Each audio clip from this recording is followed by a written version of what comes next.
Good morning, ladies and gentlemen. Welcome to our weekly Parsha Shiur. This week is Parsha's Chukas. It's wonderful to be back with you. We missed last week, but we are studying together again.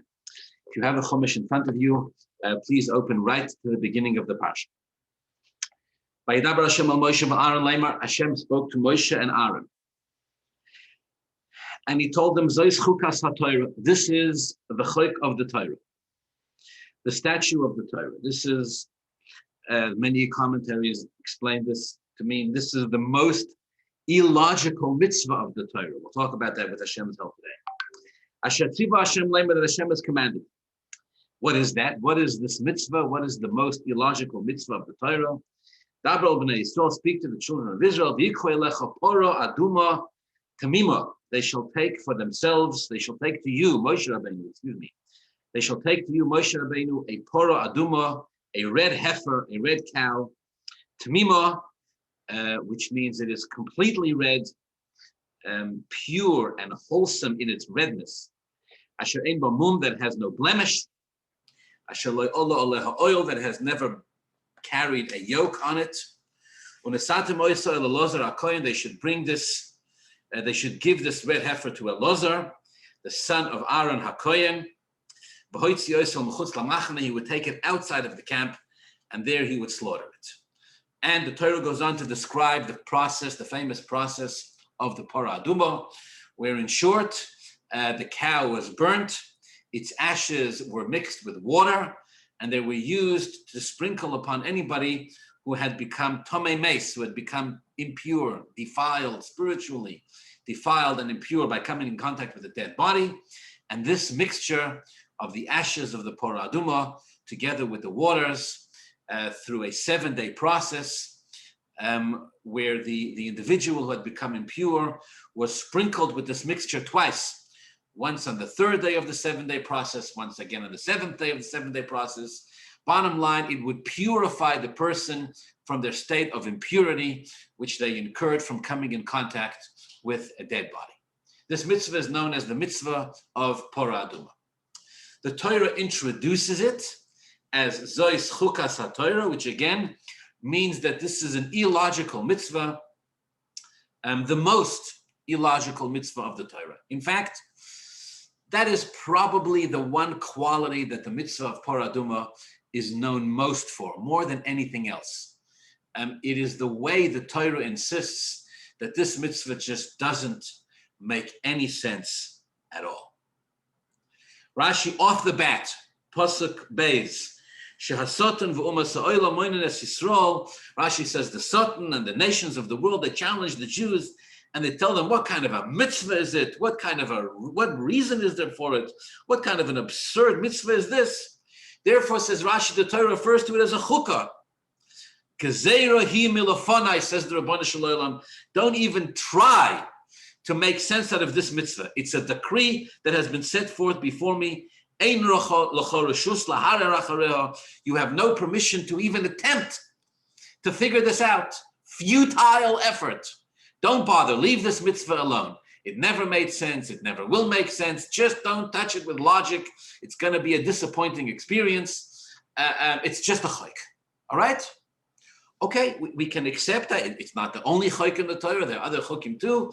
But this one is Zois Chukas HaTorah. This is like the paradigm, icon of an illogical mitzvah that doesn't make any sense at all. Okay. All right.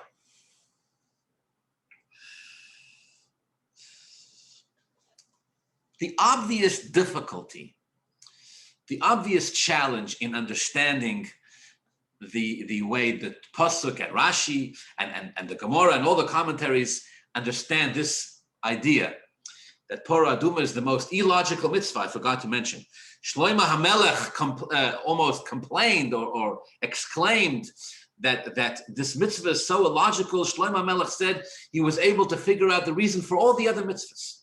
Every other mitzvah, all the other chukim, all the other illogical mitzvahs, Shlomo HaMelech said I could figure them all out. But this one, it eluded me. Amarti achakma. Shlomo HaMelech said, I thought I was going to be able to figure v'hi rechoka mimeni, and yet it's removed. It's too far away. It's too difficult for me to understand. Okay. And the obvious difficulty, which I want to talk about a little bit today for a few minutes, is that not only does the Torah itself provide a reason for the mitzvah, not only does the Torah itself provide a justification, an explanation, but actually it's given to us by Rashi and others, but I'm saying even Rashi himself, who Rashi explains the psukim, for a ben chomish l'mikra, for a 5-year-old child who studies chumash, the reasons are given. Rashi spells them out. I don't know if I'm going to remember them all, but I made a quick list while I was preparing the shiur. Rashi spells out about 16 elements of the mitzvah. And Rashi himself explains the reason for the mitzvah. And it's actually very straightforward. When you think about it, it's straightforward and obvious. And it makes perfect sense.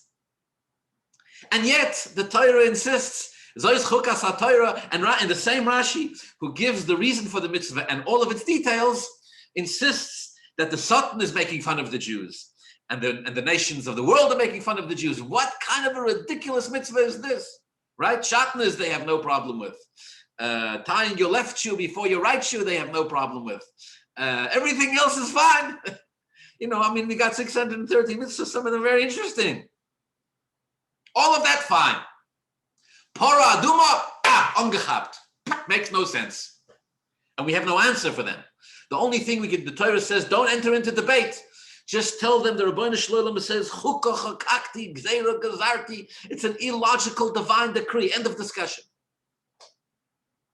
And again, in the same breath, Rashi gives us from the commentaries, from the Medrash, a perfectly legitimate, straightforward reason and explanation for the mitzvah and how this is manifest in every detail of the mitzvah. All right? So again, let's go through it. So Rashi says that the purpose of the mitzvah of Parah Aduma was quite simply a kapora for the Chet Egel. The Jewish people sinned with the Egel Azov. The kapora for this aveira of the Egel Azov was the concept of Parah Aduma. Just like, I'm adding this, just like you have in general the concept that korbanos are a kapora, right? If a Jew did an aveira, we had this before in Chumash Vayikra. Part of the kapora, an integral part of the kapora, was the concept of bringing a korban, right? Which the Jew would pay for, which the Jew would sacrifice, which the Jew was told to meditate. Whatever is happening to the sacrifice should have happened to me, etc. So the concept of the Egel Azov, the concept of the Parah Aduma was a kapora for the Egel Azov. And Rashi says, Moshe, Rashi gives, and as if this is not clear enough, Rashi says, he'll give you an analogy. Moshe ben Shifcha shetinef paltin shel melech. What's the analogy? There was once the daughter of a Shifcha. Shifcha is a woman, a maidservant who works in the palace of the king.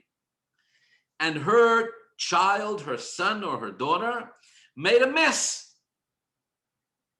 What kind of a mess? Doesn't say. Tinef means made it dirty, right? As if it's a little child, means maybe with one of the bodily functions.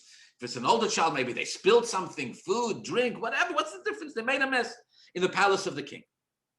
Her mother was a shifcha, a maidservant that worked in the palace of the king. Omru, they said, quote, Tova imoy. Oh, here it is. Sorry, Rashi says exactly what kind of a mess it was. Tova imoy utekaneh chatzoya. It's talking about that the child, the little baby, soiled themselves in the palace of the king. So the palace administration, right? The HR, human resources says, Tovoi imoy utekaneh chatzoya. Let the mother come and clean up the dirt, clean up the excrement that the child released in the palace. And as if that's not clear enough, Rashi concludes, Kach tovoi poro utechaper ala Egal. So let this the Parah Aduma come and gain forgiveness for the aveira of the Egel Azov. A korban could be a kapora, yes? So the Parah Aduma is a kapora for the Egel. Not a surprising concept at all. And there it is. And then again, we'll go through some of them. I hope I remember them all. But Rashi gives a list of, I believe, close to 15 or 16 or even more details in the Parah Aduma, in almost every aspect of the mitzvah of Parah Aduma. Rashi shows you that the mitzvah is a kapara for the Egel. Let's go through some of them. Number one, on the words v'yikhu eilecha, Rashi says, Mishalohem, that the Jewish people had to actually pay for the Parah Aduma. They had to contribute it from themselves. Other karbonos came from the Beis HaMikdash, from the Mishkan. This one had to come from the Jews. Why, says Rashi? Kishem sheim porku nizmei Azov le'egel mishalohem. Just like when it came to the Egel Azov, right? They didn't go to some community kafir. They didn't go to some gamach, to some fund, to collect the gold for the Egel Azov. No, everybody went home and they took Nizmei Azov, Asher Bo's name, they took the golden earrings that were in their own ears and they brought it for the Egel Azov. So here, the Parah Aduma, which is a kapara for the Egel Azov, the pasuk says, V'yikhu eilecha. You paid for the sin, you pay for the kapara. Very straightforward. Next, says Rashi, the Torah says the heifer, the cow, had to be red. Bas ongechapt. Why red? Says Rashi, Shachet karei adam, because a sin is referred to as red in the pasuk in Yadimu Katoila, in the pasuk in Yeshaya. Sins are referred to as red, so the Parah has to be red to forgive for the Egel Azov, which they did. Next, Rashi says the pasuk says that it has to be completely red. The expression of the pasuk is Tumah. In this case, Tumah doesn't mean that the animal cannot have a blemish, because the Torah goes on to say, Asher ein bo mum, the animal was not allowed to have a blemish. Tumah means it had to be perfect, complete in redness. But the Torah doesn't say Parah Aduma. The pasuk doesn't use the Torah to describe that the animal has to be completely red, uses the word Tumah, which again means complete. But Tumimus can also mean a sense of purity. Tumimus can also be referring to a sense of innocence. Says Rashi, you know why the Torah says that the animal has to be completely red? Pure in its redness? Because the Jewish people were Tmimim. The Jewish people were pure. Before they did the Egel Azov, Al Shem Yisrael Shoyu Tmimim. And they became blemished through the Aveira of the Egel Azov. Again, Rashi says, so let this Parah Aduma come, utechaper aleim, and forgive them, v'yachzeru l'tamusam, so that they can return to the sense of innocence and purity. Next, the Torah says this cow, the Parah Aduma, can never bear a yoke. In order to be a kosher or Parah Aduma, it has to be a cow that never carried a yoke. If it carried a yoke, it's not kosher. Says Rashi, why? Right? There's an expression, oil malchus shamayim. Oil malchus shamayim means the yoke of heaven. We're told that accepting upon ourselves to fulfill the Ratzon of Hashem is like carrying a yoke. A Jew who studies Torah, fulfills mitzvahs, and doesn't sin, does what Hashem tells them to do, is called a yoke-bearing Jew. He's carrying upon himself oil malchus shamayim, oil mitzvahs. The Torah said, the Gemara says, it's a yoke. When the Jewish people committed the sin of the Egel Azov, they were what's called poirik oil. You may have heard this expression. To be poirik oil means to cast off the yoke. It's a very derogatory expression about it. When you say a Jew is a poirik oil, it's very offensive expression. It means the Jew doesn't care, has stopped caring about what it is the will of Hashem. They've cast it off. Says Rashi, when the Jews worshiped the Egel Azov, they were poirik oil malchus shamayim. They cast off the yoke of heaven. So the cow, the Parah Aduma that comes to gain a kapora, is a cow that never bore a yoke, that never carried a yoke.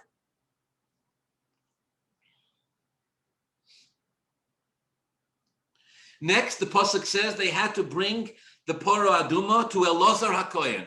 They had to bring it to Elazar, the son of Aaron HaKohen. Why? Says Rashi, this one's really easy. This one literally shouts out of the Psukim. Because how did they make the Egel Azov? How did they make the Egel Azov? They brought the gold to Aaron, and that's how it was made. Now it's time for the kapara, for the Parah Aduma. The Torah says you have to do the kapara in the same vein, along the same lines you did the sin. So bring the Parah to Elazar. But Rashi adds, not to Aaron himself. Not Aaron himself. Why? Because Aaron himself was the one who actually made the Egel Azov. Ein kateger nasas haneger. The critic, the offender, cannot become the defender. So Aaron himself couldn't do it. If he could, the Jews would bring it to Aaron himself, who made the Egel Azov and said, okay, you make the Parah Aduma. You make the Parah Aduma. But you can't do that. Rashi says too much, too close. So they brought the next best. Elazar HaKohen, the son of Aaron, he made the Egel Azov. He made the Parah Aduma. Next, the Torah says you have to take the cow and you have to burn it. Why? Again, says Rashi, Kishem Shenisra Egel. Just like Rashi's on a rampage here. Just like the Egel Azov was burned, so the Parah Aduma has to be burned. Next, the Torah says you have to take three things: Eitz Erez, a piece of cedar wood, the Azov, and Azov is from a plant, Ushni Toilas, and a red string. Says Rashi, why? And they would take these things, the branch, the bush, and the string. They would tie them all together, and they would use it to sprinkle the mixture, the ashes and the water on the person who was Tumah. Says Rashi, why three things? Before we even get into what they were, why three things? Because 3,000 Jews died as a result of the Egel Azov. Why the Erez? Why the cedar tree? Rashi says because it's the tallest of trees. And a person who sins out of arrogance, represented by the tall tree. Why this particular plant called Azov? Azov is the lowest plant. Azov is the lowest bush. To tell the person who has made themselves arrogant, like a cedar tree, that they should and sinned, that as a tshuva they should lower themselves and make themselves like this bush.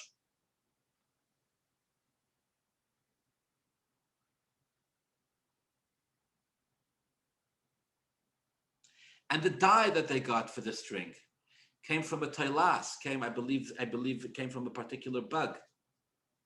Again, Rashi says, humble yourself like a low bush and like a toilas, and you will be forgiven. And so, I don't know if I've mentioned them all. I tried. So we have a very clear picture emerges here, where the Parah Aduma in general and every element of the Parah Aduma, or so many of them, are there to gain forgiveness for the Egel Azov. And yet, we still refer to it as the most illogical mitzvah. So what's illogical here? What's difficult to understand? And why is this the most difficult thing to understand in the Torah? Right? Those of us who have studied at least a slither, an iota of Torah, those of us who've spent even a moment at least attempting to study something from the Torah, we know that there are many things in Torah that are difficult to understand. But all of Chazal and the Rabbi Shalom himself is unanimous. Nothing as ridiculous as this. Nothing. And yet in the same breath, Rashi gives us so many explanations for it. Okay. I want to share with you today an insight from the Klei Yakar. The Klei Yakar, in his sort of typical style, is very brief in his explanation here. So I'm going to do my humble best to explain it a little bit.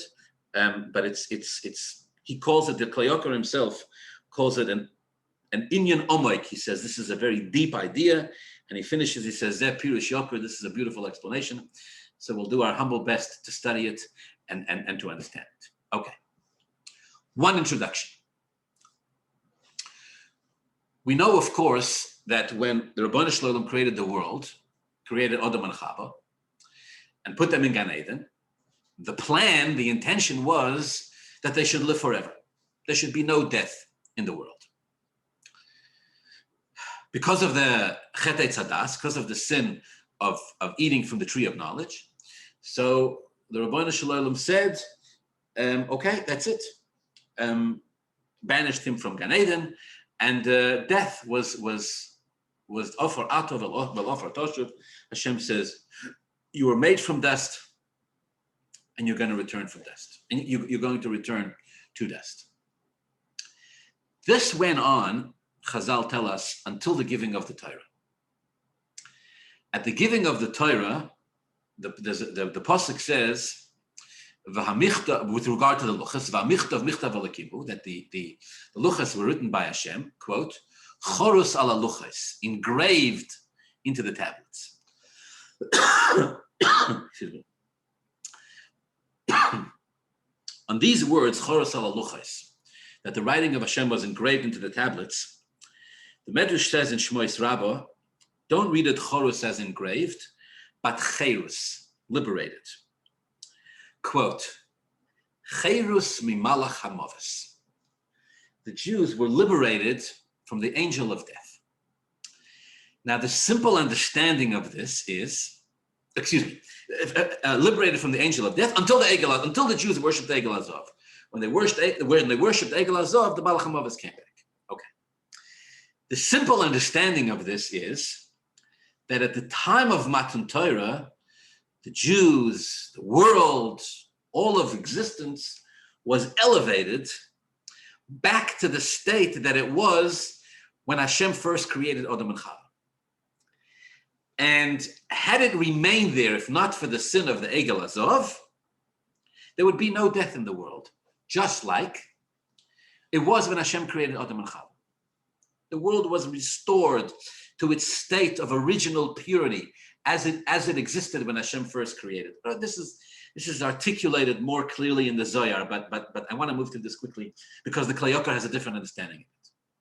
So again, the idea in general, based on this Medrash, the way everybody understands the Medrash says that at the time of Matan Torah, there was cherus mimalach hamoves, liberty, freedom from the angel of death, means that the world at the time of Matan Torah was restored to its pre-chet eitz hadas state, right? No illness, no death, no suffering, right? We learned that the Jews would never forget anything they learned in Torah. It was a state of, let's call it, physical and spiritual perfection, right? Let's call it that. But just like with the chet eitz hadas that Adam and Chava committed, they plunged the world into a state of pain, suffering, and death. So with Egel Azov, same thing. Once the Jews worshipped Egel Azov, they cast themselves, they destined upon themselves, they signed themselves up for an eternity of, not an eternity, chas v'shalom, until Mashiach comes, death and suffering in the world, etc. Again, the Zohar is even more clear with this. The Zohar uses the expression poska zu hamosan.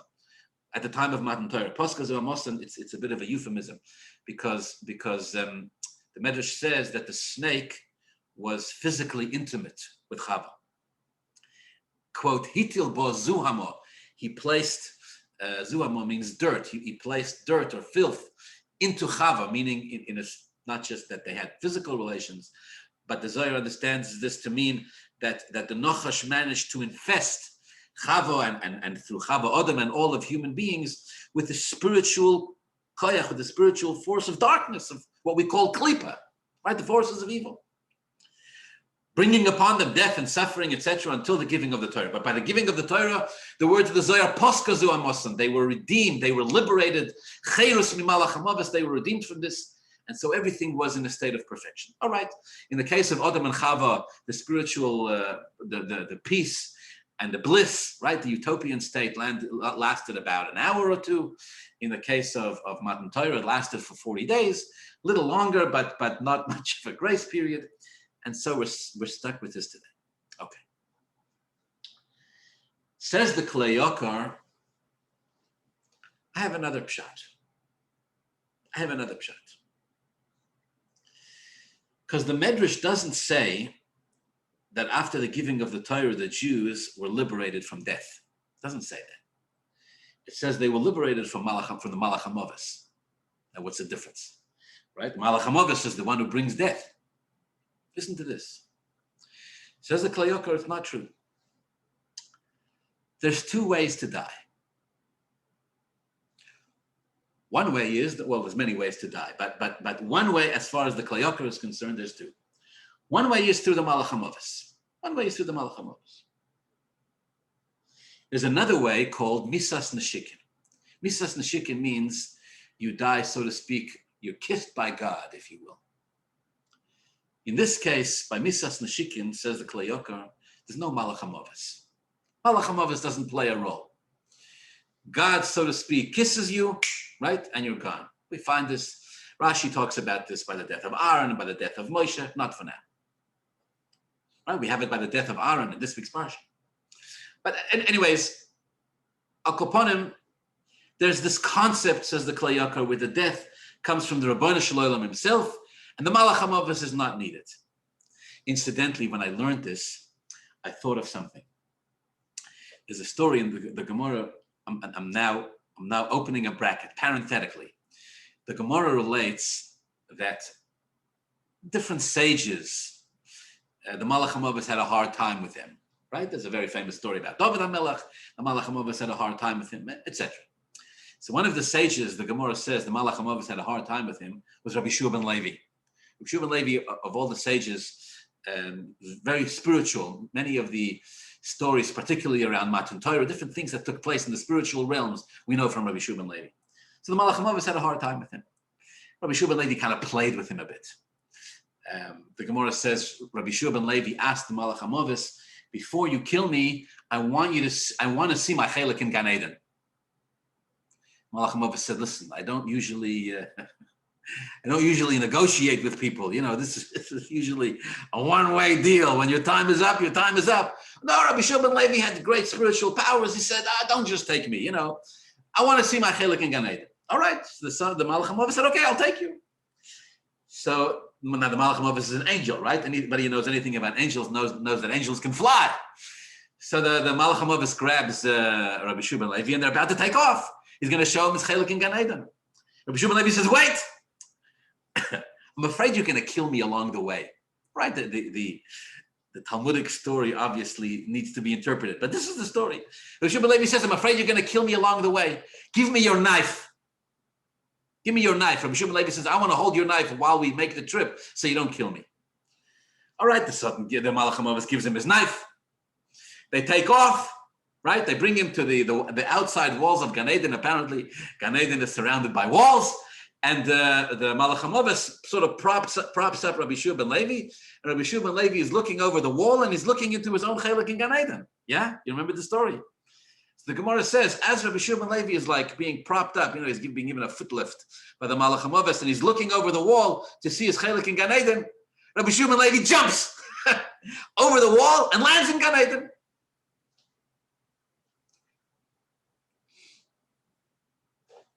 Ran away from the Malach HaMoves. So the Gemara says, typical Gemara. So the Gemara says, the Malach HaMoves, who apparently wasn't invited into Gan Eden, shouts to Rabbi Shiur ben Levi, wait! Give me back my knife. I need my knife. Rabbi Shiur ben Levi said, no, I'm not giving you back your knife. All right, if I remember correctly, the Gemara says that a Baskol came out from heaven and told Rabbi Shiur ben Levi to return the knife, which he did. But one of the many amazing things you see in this particular story is that Rabbi Shiur ben Levi goes into Gan Eden without being killed by the Malach HaMoves. Right? The Malach HaMoves propped him over the wall, but then he jumped in.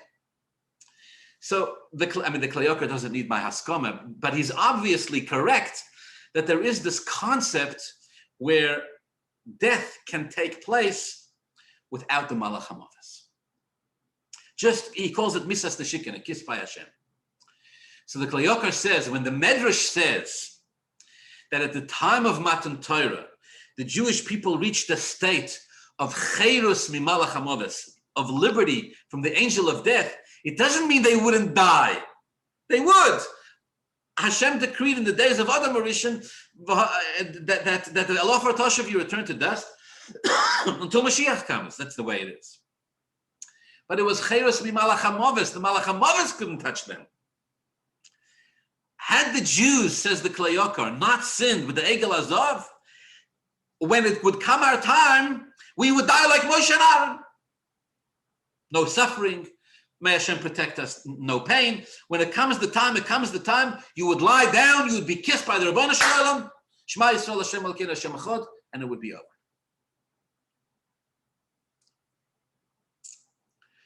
The fact that the Jewish people sinned with the Egel Azov, this brought this empowered the Satan, the Malach HaMoves, to come back and do its job again.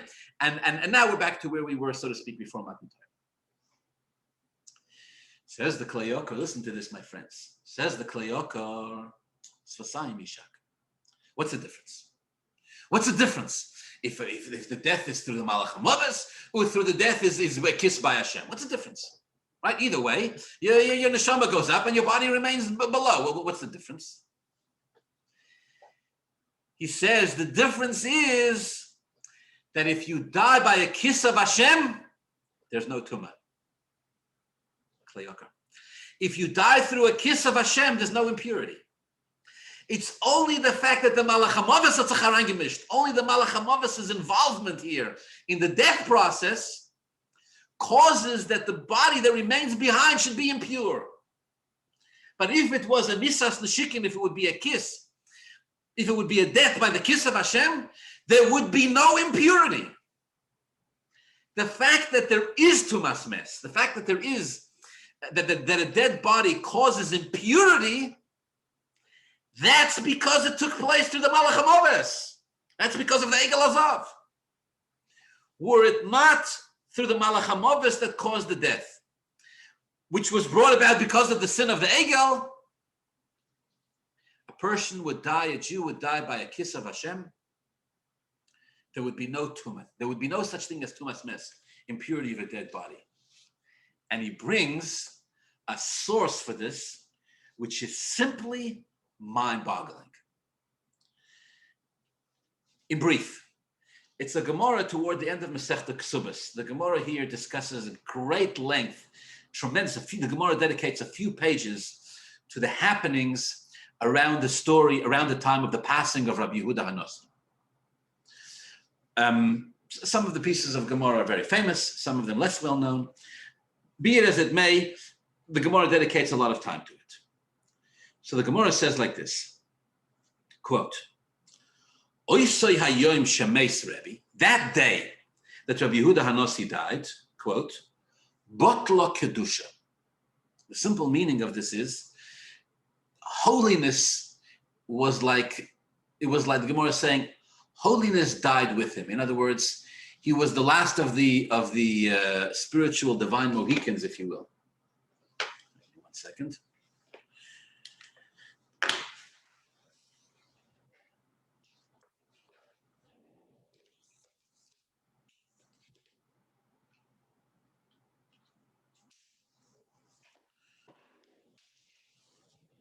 We're giving a shiur about death, and my computer has just let me know that it is about to die.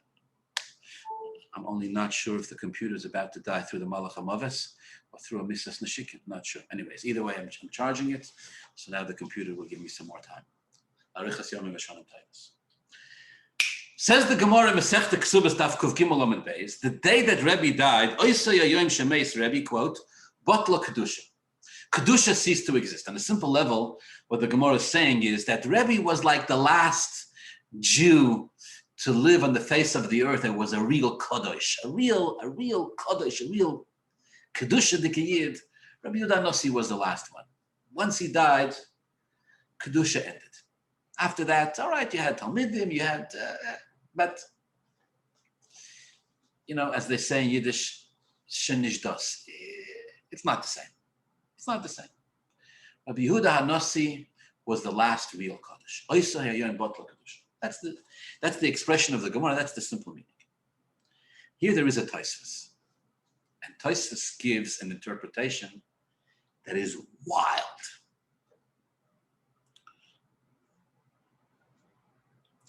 I'm going to quote mamish 3 lines from the Tosfos. Tosfos Ksubas Daf Kuf Gimel Amud Beis, a wild commentary. It says Tosfos v'harav Reb Chaim HaKoyen Hoya Omer. One of the Balei Tosfos, one of the authors of the Tosfos, was a tzaddik, a sage. They lived about 800 years ago. Was a tzaddik by the name of Reb Chaim HaKoyen. Hoya Omer, he would say, quote, Il molei hayisi kishenifta Rabbeinu Tam. Reb Chaim HaKoyen said, if I would have been there when Rabbeinu Tam passed, Hayisi metamaloi, I would allow myself to become defiled, to become tomei, by touching or by handling his body. The high botla kedusha de ka'omar hocha, hainu kedushas kahuna. He says, Reb Chaim HaKoyen said, if I would have been there when Rabbeinu Tam is the first Bali HaTosfos. Rabbeinu Tam was Rashi's grandson, right? He says, if I would have been there when Rabbeinu Tam passed away, even I as a Kohen would have allowed myself to handle, to give honor by physically respecting, burying, purifying his body. Because when the Gemara says that the day that Rebbe died, Botla Kedusha was bottle, he says these sages interpreted it differently. They interpreted it to mean not that Kedusha was over forever, no, but that just that day, quote, Botla Kedushas Kahuna, the Kedusha of Kahuna that doesn't allow a person, a Kohen is not allowed to come in contact with a dead body. A Kohen is not allowed to become Tumah Meis. Even nowadays, one of the very few remaining halachas of Tumah V'Tara is the vast majority of the laws of Tumah V'Tara don't apply anymore today. But one of the very few remaining halachas applies to a Kohen, that a Kohen is not allowed to become Tumah Meis, not allowed to come in contact with a dead body, not allowed to come in contact with a caver, with a grave, not allowed to come within 6 feet. So when the Gemara says that day, Botla Kedusha, it means that the Gemara was saying Kohanim were allowed to handle and to participate physically in the Levaya, the burial and the Kvura of Rabbi Yehuda HaNasi. And then he quotes from a Yerushalmi Masechta Brachas, the Kshemeis Rebbe Omru, Ein Kahuna Hayoim. When Rebbe dies, the Yerushalmi said, an announcement was made, quote, Ein kahuna hayoim. There's no kahuna today. What does that mean? It means kohanim were allowed to deal with the body of Rabbi Yehuda HaNasi. Okay, Tosfos concludes that there are others who argue with this. Okay, but this is what's written. Explains the Klei Yakar. What does this mean? Because Rabbi Yehuda HaNasi was a tzaddik, because he was such a great tzaddik, therefore what? Therefore, Kohanim are allowed to violate a mitzvah in the Torah that says a Kohen is not allowed to become Tomei for a dead body? What is this? Some kind of shtick? Because he's a big tzaddik, therefore he's above the law? What's it supposed to mean? How? And Reb Chaim HaKoyen, Tosfos quotes, Reb Chaim HaKoyen applied it to his own Rebbe, to his own teacher, to Rabbeinu Tam.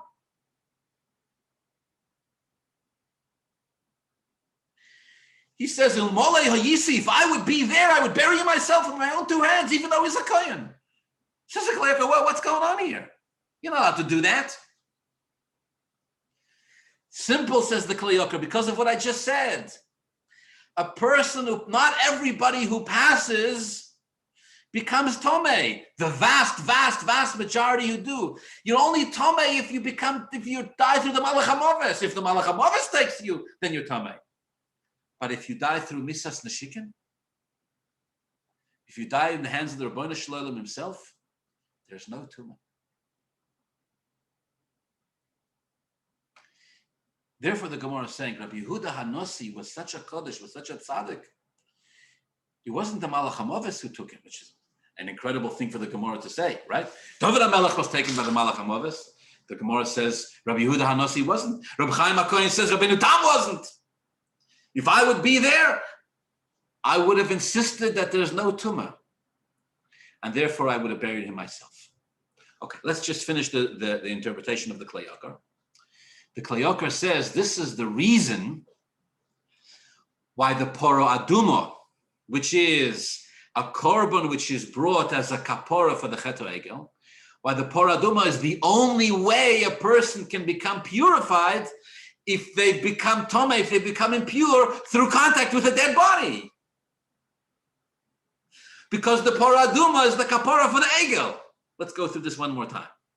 Had there not been an Egel Azov, any death that would have taken place would have been by a kiss from the Rabbi Shalom. Okay. Malach HaMoves would have no power at all, and there would be no such thing as Tumah's mess. There would be no such concept as Tumah, as impurity from a dead body, because the Malach HaMoves would be out of a job. Any death that would happen would take place by Hashem. The Egel Azov empowered the Malach HaMoves to have to sink its teeth into the Jewish people. Now a person could die through the Malach HaMoves, and in vast majority of cases, except for the greatest of tzaddikim does, creating a scenario where a dead person generates tumah. Along comes the Parah Aduma, and the Torah says, this is a kapara for the Chet Egel. If it's a kapara for the Chet Egel, we now understand why through it one can become pure through any tumah that has been generated by coming in contact with a dead body, which has been taken by the Malach HaMoves, which has been empowered through the Egel Azov. This is the interpretation of the Klei Yakar. Okay, very nice. He calls it a pirush Yakar. He says this explanation it's a gem, and of course it really is. Okay, let's finish the thought. Let's go back to the question. The question is, okay, why is the Torah referring to the Egel Azov as such an illogical mitzvah? What's illogical about it, right? Not only that, we now understand the Klei Yakar has explained to us one more part of the Parah Aduma. We now also understand why the Parah Aduma gives us Tara for Tmei Meis. Even that makes sense. So why is this referred to as such an illogical mitzvah? All right. So the classic explanation which is given is that the Parah Aduma had one more feature. The Parah Aduma had one more part to it, which this really was the part that nobody could get. There was, in other words, everything that we spoke until now, at least on the surface, makes sense. But there was a zinger. The Parah Aduma had one element to it that when Shlomo Melech heard this, he gave up. He was like, I just can't do this. What is that? This is referred to very famously by Chazal, quote, Metame es hatahorim u'metaher es hatmeim. Which means that in addition to the ashes of the Parah Aduma making those who became impure purified, as we just learned, right? Even somebody who became tomei by coming in contact with a dead body would become purified through the ashes and the water of the Parah Aduma. But the kohanim who handled the Parah Aduma, many of them anyhow, they would become tomei. So this the commentaries say is the checkmate. Now, at this point, everybody folds their arms and says, Ad Kan. We can explain everything until here.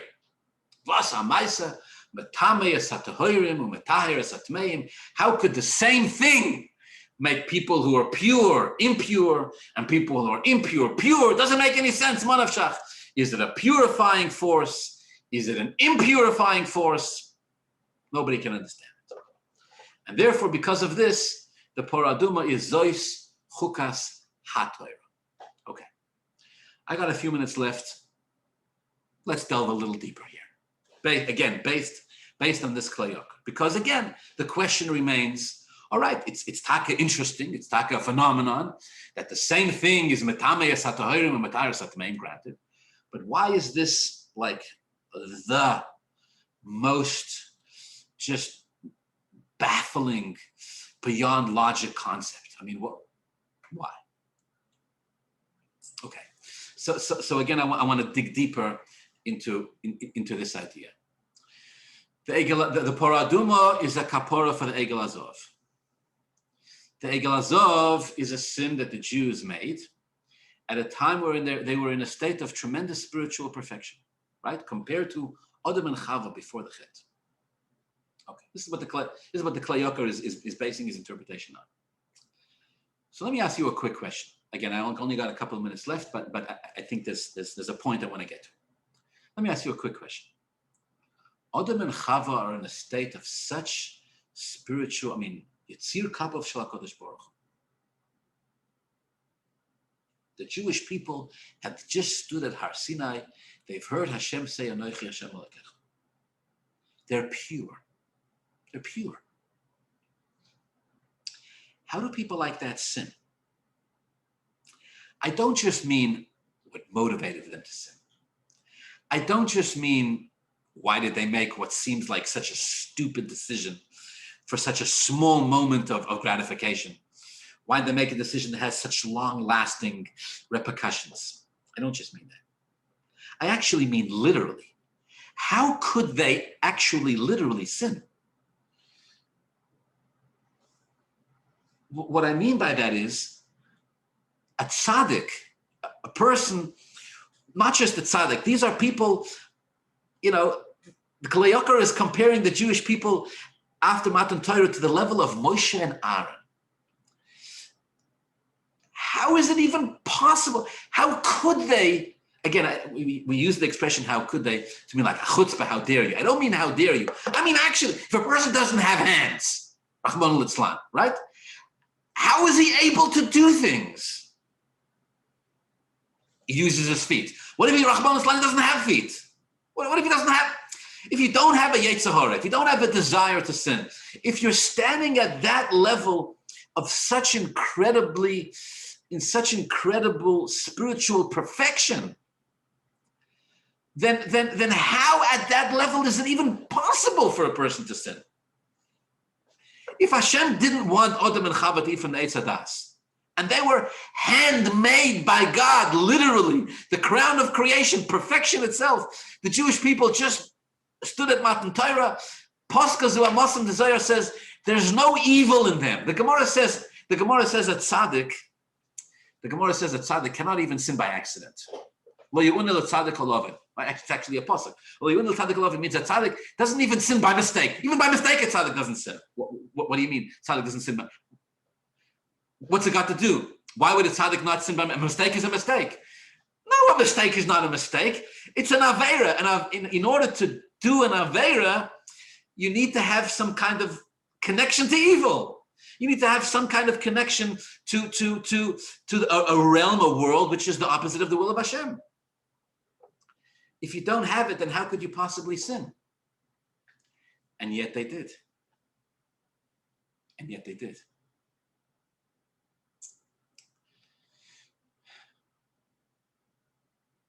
They made the Egel Azov. They brought the Malach HaMavis back upon themselves. And until the Parah Aduma, there was no kapara. Now listen to this. Along comes the Parah Aduma and says, I'm going to give you forgiveness. Now you'll be forgiven. Okay. So if the Jewish people are forgiven, if they're forgiven, then they're forgiven. Yes? A kapara means you're forgiven. But it's not a complete forgiveness. It's not a complete forgiveness. Because even though they're forgiven for the sin of the Egel Azov, even though they're forgiven for the sin of the calf, we have not liberated ourselves from the Malach HaMavis. We're still vulnerable to it. So look what kind of a picture emerges here in the end. On the one hand, even in the highest of spiritual perfection, even Adam and Chava as they exist in Gan Eden, even the Jewish people within 40 days after Matan Torah can still commit the most heinous of sins. They can still lower and defile themselves to do the Chet Eitzadas and the Egel Azov, which brings the Malach HaMavis and death and suffering into the world until Mashiach comes. On the other hand, even the kapara of the Parah Aduma doesn't give them complete kapara. It doesn't say, you bring the Parah Aduma, you'll be forgiven, so now you're forgiven. So if we're forgiven, we should go back to the way we were before. No. You'll be forgiven, and yet even in the process of forgiveness, still, by the time we're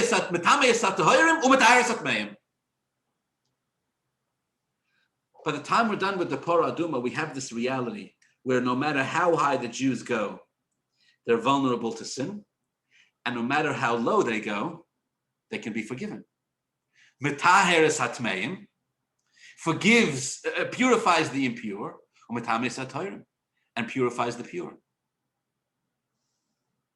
So what do you have in the end? In the end, you have a Jew's journey. A picture emerges here where a Jew's journey in serving Hashem, as high as it goes, they can always fall. And as low as they go, they can always pick themselves up. There's no, you can't,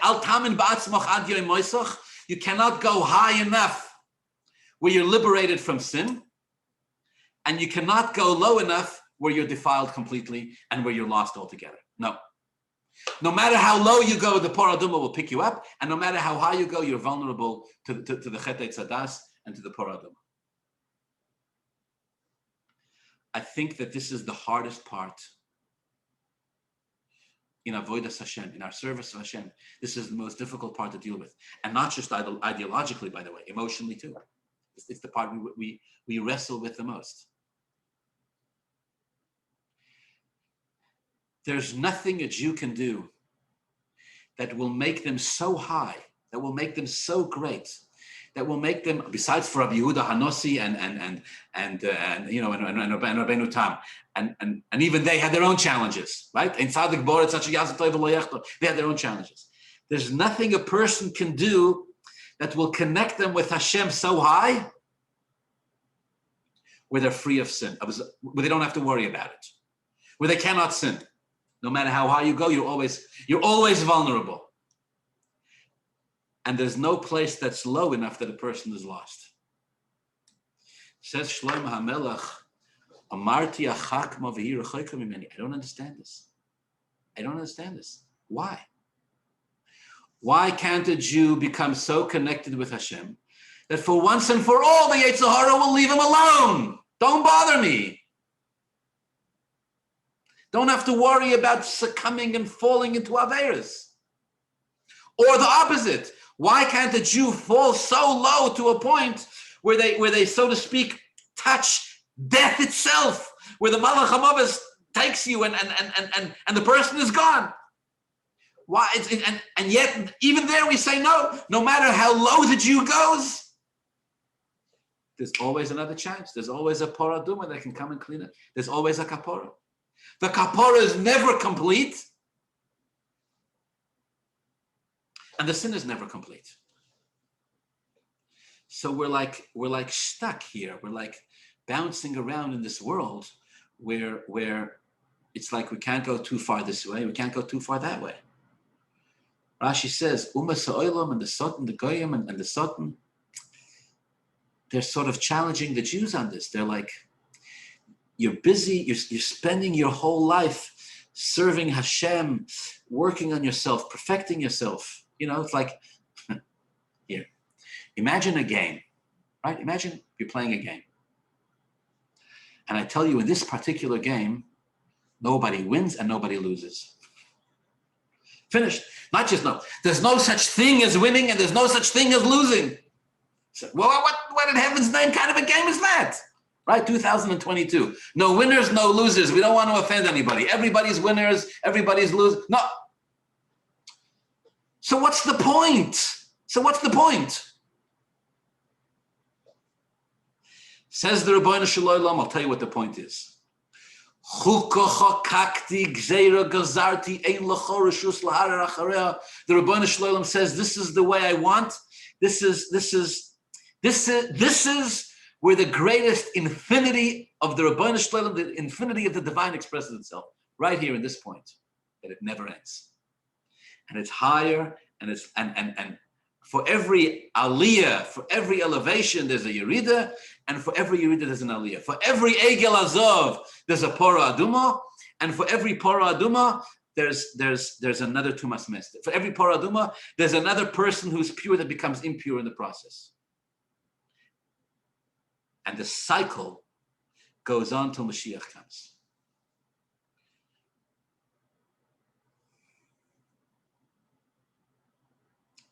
Certain things in life have no graduating point. At which point do you stop being a parent? At which point do you stop being a child?